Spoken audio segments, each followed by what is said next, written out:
As learning and development leaders, one of the things that we need to change our mindset around is change management.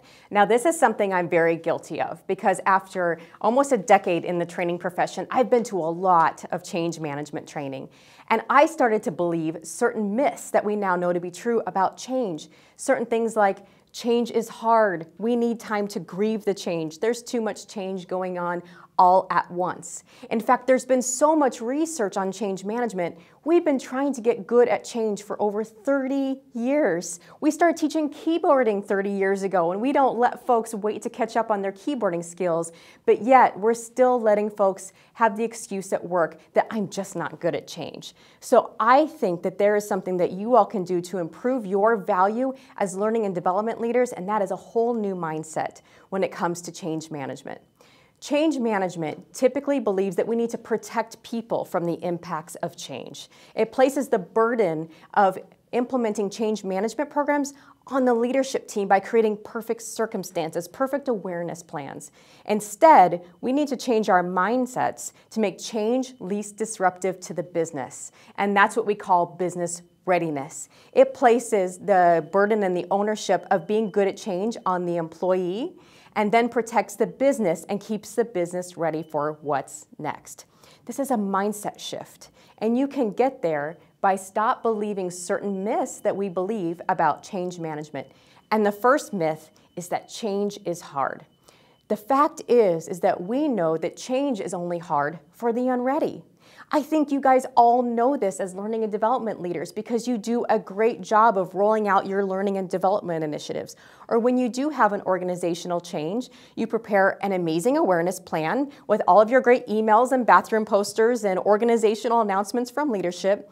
The exact same change is rolled out and communicated the exact same way, and people respond in different ways. One group is like, yes, I love it. I'm so glad that I work for an organization who keeps me ready for what's next. I love being part of innovation. The other group is, oh my gosh, I can't believe you're doing this to me. This is too much change. I just can't handle it.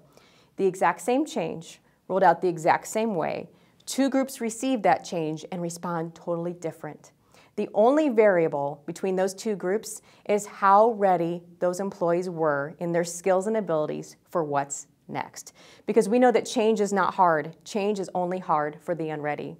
Lots of times, and one of the things that many of you have heard, and I know I've been guilty of, is that we believe that people need time to grieve the change. In fact, we've taken a lot of Elizabeth Kubler-Ross's research on the stages of grief, things that were supposed to be applied to people grieving the loss of a loved one, and applying them to the change management cycle, saying that people go through denial and anger and bargaining and acceptance.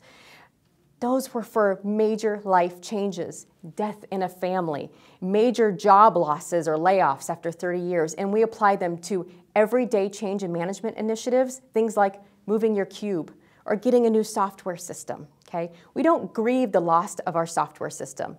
So what we know to be a better approach is to get fluent, but not attached. Your software system is just on loan. Where you're sitting today is just on loan. Get fluent in your skills and abilities, but don't get attached. It helps keep you ready for what's next. The other thing, and the final myth that we need to overcome as learning and development leaders, and this is one that I personally needed a lot of work on because I was guilty of, is that people often say, there's too much change around here. As a leader, you probably heard things like, oh, I don't know if you can roll out that training program or that initiative right now. There's just too much going on. People are dealing with too much change. Instead of making everything a change initiative, some of it is simply our daily job. We've over-rotated on change. We've made everything a change initiative.